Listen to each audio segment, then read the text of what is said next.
Hello. ഇപ്പം ഞാൻ ഇന്ന് ഈ വീഡിയോ ചെയ്യാൻ കാരണം കഴിഞ്ഞ ദിവസം ഞാൻ വേറൊരു വീഡിയോ യൂട്യൂബിൽ കണ്ടു. ആക്ട്രസും ആങ്കറുമായിട്ടുള്ള ജുവൽ മേരി പുള്ളിക്കാരിയുടെ തൈറോയിഡ് ക്യാൻസറിനെ പറ്റി ഈയിടെയായിട്ട് സംസാരിക്കുകയുണ്ടായി. 2023 വന്നതാണ്. പുള്ളിക്കാരിക്ക് സർജറി എല്ലാം കഴിഞ്ഞ് ഇപ്പോൾ കംപ്ലീറ്റ്ലി ഹീൽഡായി.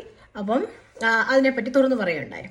അപ്പം ഞാനിപ്പോൾ ഈ വീഡിയോ ചെയ്യുന്ന കാര്യം എന്ന് വെച്ച് കഴിഞ്ഞാൽ ഈ തൈറോയിഡ് എന്ന് പറയുന്ന ഈ ഒരു ഡെഫിഷ്യൻസി ഇത് ഒത്തിരിയും സ്ത്രീകൾക്ക് അനുഭവിക്കുന്നത്, പുരുഷന്മാർക്ക് അത്ര കുറവാണ്, പക്ഷേ സ്ത്രീകൾക്ക്, ലേഡീസിന് അധികമായിട്ട് കണ്ടുവരുന്നൊരു പ്രശ്നമാണ്. അത് തക്ക സമയത്ത് നമ്മൾ പലപ്പോഴും കണ്ടുപിടിച്ച് അത് ട്രീറ്റ് ചെയ്യാറില്ല. നമ്മൾ വളരെയധികം കെയർ എടുക്കേണ്ട ഒരു സംഗതിയാണ്. നമ്മൾ പലപ്പോഴും അതിനെപ്പറ്റി കൂടുതൽ അറിയാത്തത് കൊണ്ട് നമ്മളത് കെയർ എടുക്കാറ് ഇല്ല എന്നുള്ളതേ ഉള്ളൂ. അപ്പം ഞാൻ എൻ്റെ എക്സ്പീരിയൻസ് ഒന്ന് നിങ്ങൾക്ക് ഷെയർ ചെയ്യാമെന്ന് വെച്ചു. എനിക്ക് ഏകദേശം 14 ഇയേഴ്സ് മുൻപ് എൻ്റെ സെക്കൻഡ് സണ്ണ് ഉണ്ടായിക്കഴിഞ്ഞതിന് ശേഷം ഞാൻ വളരെയധികം വെയിറ്റ് ഗെയിൻ ചെയ്തു. അപ്പം സ്വാഭാവികമായിട്ടും ഡെലിവറി കഴിഞ്ഞ് കഴിയുമ്പോൾ നമ്മുടെ നാട്ടിൽ പറയാനുള്ളത് പോലെ ഒന്നുകിൽ ഫുഡ് കഴിച്ചോ അല്ലെങ്കിൽ ഹോർമോൺസ് ഇംബാലൻസ്, ഇതൊരു ഹോർമോൺ ഇംബാലൻസ് ആണ്, പക്ഷേ പ്രഗ്നൻസി മൂലമായിട്ടുണ്ടാകുന്ന ഹോർമോണൽ ഇംബാലൻസ് ആണ്. സ്പെഷ്യലി നാട്ടിലൊക്കെ ആകുമ്പോൾ നമ്മൾ വളരെയധികം ഒത്തിരി ആഫ്റ്റർ പ്രഗ്നൻസി കെയർ കൊടുക്കാറുണ്ട്. ഒത്തിരി ഹൈ കാലറി ഫുഡ് അതൊക്കെ കഴിക്കാറുണ്ട്. അപ്പം നാച്ചുറലി നമ്മൾ വെയിറ്റ് ഗെയിൻ ചെയ്യുമ്പോൾ അതുകൊണ്ടാണെന്നുള്ളൊരു തെറ്റിദ്ധാരണ ഇരിക്കും. പക്ഷെ എന്നെ സംബന്ധിച്ചിടത്തോളം ഞാനിവിടെ US ആയതുകൊണ്ട് ആഫ്റ്റർ പ്രഗ്നൻസി കെയർ ഒന്നും അങ്ങനെ വലിയ കാര്യമായിട്ടൊന്നും ഇല്ലായിരുന്നു. ജസ്റ്റ് നോർമൽ ഫുഡ് കഴിച്ച് ഞാൻ ജോലിക്കും പൊയ്ക്കൊണ്ടിരുന്നു. 2 ബേബീസ് അണ്ടർ 2 ഉള്ള സമയമാണ്. അപ്പോൾ ഞാൻ വളരെ ബിസി ആയിരുന്നു. ജോലിയുണ്ട്, ഫുൾ ടൈം ജോലി, പിള്ളേരെ ടേക്ക് കെയർ ചെയ്യുക, വീട്ടിലെ പണി. അപ്പം ഞാൻ സാധാരണ ഒത്തിരി ഒത്തിരി കെയറിങ്ങോടുകൂടി ഒന്നും ഇരുന്ന സമയമല്ല, അല്ലെങ്കിൽ ഒത്തിരി ഫുഡ് കഴിച്ച് വണ്ണം വെച്ചൊന്നും പറയാൻ പറ്റില്ല. അപ്പം ഞാനിത് വളരെയധികം വണ്ണം വെച്ച് കഴിഞ്ഞപ്പോഴത്തേനും കൂടുതലൊന്നും ചിന്തിച്ചില്ല ആ സമയം. പക്ഷേ എനിക്ക് ദണ്ട് ഈ ഭാഗത്തായിട്ട് വളരെയധികം ഒരു സ്വെല്ലിങ് മാതിരി തോന്നി. പക്ഷേ അതും പലപ്പോഴും വെതറിൻ്റെ, കാരണം ഒക്ടോബറിലാണ് എൻ്റെ മോൻ ജനിക്കുന്നത്. അപ്പം ഒക്ടോബർ, നവംബർ, ഡിസംബർ, ജനുവരി, ഫെബ്രുവരി, മാർച്ച്, ഏപ്രിൽ വരെ ഇവിടെ തണുപ്പുള്ള സീസണാണ്. അപ്പം വെതറിൻ്റെ ആവാം എന്നൊക്കെ വിചാരിച്ച് അങ്ങനെ തള്ളിക്കളഞ്ഞു. അപ്പം എൻ്റെ സിസ്റ്റർ ഇൻ ലോ ഒരു മെഡിക്കൽ പ്രാക്ടീഷണറാണ്. അപ്പം പുള്ളിക്കാരി ഒരു ദിവസം വീഡിയോ കോൾ ചെയ്തപ്പം എന്നെ കണ്ട് എൻ്റെ മുഖമെല്ലാം വീങ്ങിയിരിക്കുന്നു, എന്നെ തടി വെച്ചിട്ടുണ്ടെന്ന് കണ്ടിട്ട് എൻ്റെ അടുത്ത് ചോദിച്ചു എന്തെങ്കിലും പ്രശ്നമുണ്ടോ. അപ്പം ഞാൻ പറഞ്ഞു എപ്പോഴും ടയേർഡാണ്. അപ്പം ടയേർഡ്, ഉറക്കമില്ലായ്മ സ്വാഭാവികം. പിന്നെ മുടി കൊഴിയുന്നു, അതും പലപ്പോഴും പ്രഗ്നൻസി കഴിഞ്ഞിട്ട് മുടി കൊഴിയുന്നത് സ്വാഭാവികം. പിന്നെ ഉള്ളതെന്ന് പറഞ്ഞാൽ എൻ്റെ നെയിൽസ്. അപ്പോൾ എൻ്റെ നെയിൽസ് ഇപ്പോഴും കൂടെ അത്ര ശരിയല്ല, പക്ഷേ ബ്രിട്ടിൽ നെയിൽസ് ആണ്, കാരണം നെയിൽസ് എപ്പോഴും പൊട്ടിപ്പോകുന്നു. അപ്പോൾ പുള്ളിക്കാരി എൻ്റെ അടുത്ത് പറഞ്ഞു ഉടനെ ഡോക്ടറെ അടുത്ത് പോയി കാണണം, തൈറോയിഡ് ചെക്ക് ചെയ്യണം. അപ്പം തൈറോയിഡ് ചെക്കിംഗ് എന്ന് പറയുന്നത് സാധാരണ അത്ര സാധാരണമായൊരു ടെസ്റ്റിംഗ് അല്ല. ഈവൻ ഇവിടെ ഇയർലി ഫിസിക്കലിൽ നമ്മൾ പോയാലും തൈറോയിഡ് ചെക്ക് ചെയ്യുക എന്ന് പറയുന്നത് വളരെ കുറവായിട്ടേ ഉള്ളൂ. എന്തെങ്കിലും ഫാമിലി ഹിസ്റ്ററി ഉണ്ടെങ്കിൽ മാത്രമേ അത് ചെയ്യാറുള്ളൂ. അപ്പം ഞാൻ ഡോക്ടറെ അടുത്ത് പോയിട്ട് ഞാനിങ്ങനെ പറഞ്ഞു എനിക്ക് തൈറോയിഡ് ചെക്ക് ചെയ്യണം. അപ്പം തൈറോയിഡ് ചെക്ക് ചെയ്തപ്പോഴാണ് മനസ്സിലാകുന്നത് എനിക്ക് തീരെ എൻ്റെ ബോഡിയിൽ തൈറോയിഡ് പ്രൊഡ്യൂസ് ചെയ്യുന്നില്ല. ഞാൻ ഹൈപ്പോ തൈറോയിഡിസം ഹൈപ്പർ തൈറോയിഡിസം ഉണ്ട്. അപ്പം എൻ്റേത് ഹൈപ്പോ തൈറോയിഡിസം ആയിരുന്നു. അപ്പം ഞാൻ പെട്ടെന്ന് തന്നെ അവരെൻ്റെ സ്കാൻ എടുത്തു, CT സ്കാൻ, എൻ്റെ ത്രോട്ടിൻ്റെ CT സ്കാൻ എടുത്തു. ഒരു മുഴകളോ അങ്ങനെയൊന്നും ഇല്ലാന്ന് മേക്ക് ഷുവർ ചെയ്യാനായിട്ട്. എന്നിട്ട് അവരത് വേറെ ഒന്നും ഇല്ലയെന്ന് മനസ്സിലാക്കി കഴിഞ്ഞതിന് ശേഷം എന്നെ മെഡിസിനിൽ സ്റ്റാർട്ട് ചെയ്യാൻ പറഞ്ഞു.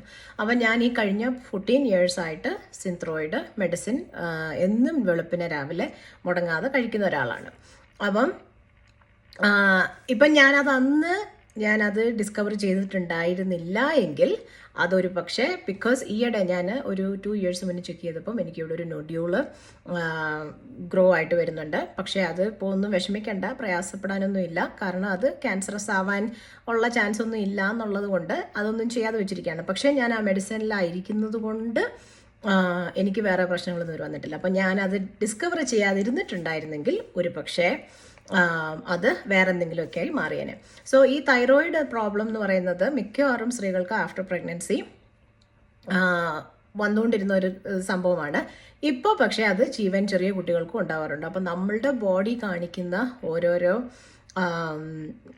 സിഗ്നൽസ് നമ്മൾ മനസ്സിലാക്കി അത് ഡോക്ടറുടെ അടുത്ത് പോയി നമ്മളത് പറഞ്ഞേ മതിയാവൂ. കാരണം ഇന്നത്തെ കാലത്ത് നമുക്കതിനെല്ലാം ട്രീറ്റ്മെൻ്റ് ഉണ്ട്. അപ്പോൾ നമ്മളത് ചെയ്തേ മതിയാവും.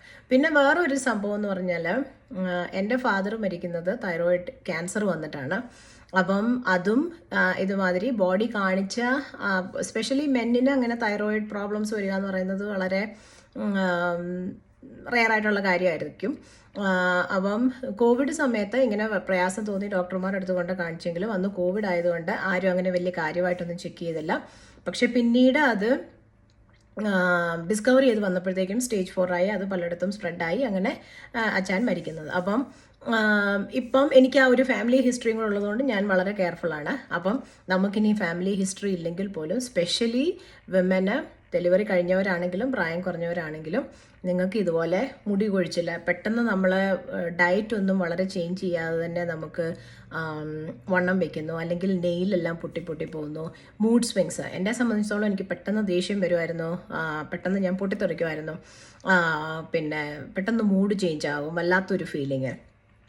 അപ്പം നമ്മളിതൊക്കെ നമ്മളുടെ പാട്ടാന്ന് ഓർത്ത് നമ്മളങ്ങ് പിന്നെ ഒന്നും ചെയ്യാതിരിക്കും. അപ്പോൾ അങ്ങനെയൊക്കെ നമുക്ക് പെട്ടെന്ന് ഒരു സുപ്രഭാതത്തിൽ അങ്ങനെ തോന്നുന്നുണ്ടെങ്കിൽ, മുടി വല്ലാതെ കൊഴിയുന്നുണ്ടെങ്കിൽ, അല്ലെന്നുണ്ടെങ്കിൽ നെയിൽസ് ബ്രിട്ടിലാകുന്നു, പെട്ടെന്ന് തണുപ്പ്, എനിക്ക് സംബന്ധിച്ചിടത്തോളം പെട്ടെന്ന് ഇരിക്കുമ്പോൾ പെട്ടെന്ന് തണുക്കും, പെട്ടെന്ന് ചൂടാകും, അങ്ങനെയൊക്കെയാണ് എൻ്റെ ബോഡി.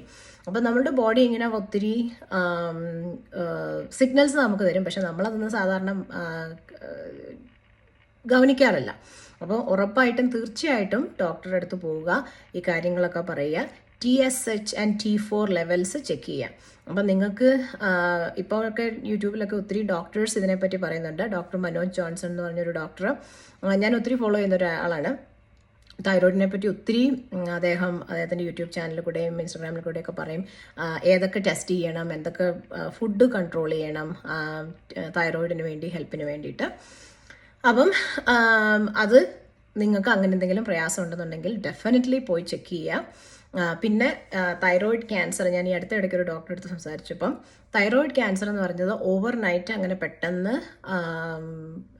സ്റ്റേജ് 4 ആകുന്ന ഒരു ക്യാൻസർ അല്ല. 90% ഓൾമോസ്റ്റ് 95% ഓഫ് ടൈമും അത് വളരെയധികം നാള് സ്റ്റാർട്ട് ചെയ്ത് കഴിഞ്ഞതിന് ശേഷം മാത്രമേ അത് സ്റ്റേജ് 4ലേക്ക് എത്തുള്ളൂ.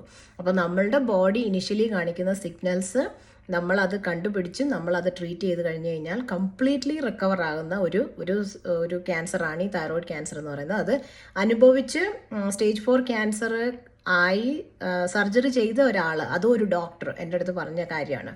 അപ്പം ഇതൊക്കെ ചില കാര്യങ്ങളൊക്കെ ഞാൻ അനുഭവിച്ചതും ചില കാര്യങ്ങളൊക്കെ എന്നോട് ആൾക്കാർ അനുഭവത്തിൽ കൂടെ പറഞ്ഞ കാര്യങ്ങളുമാണ്.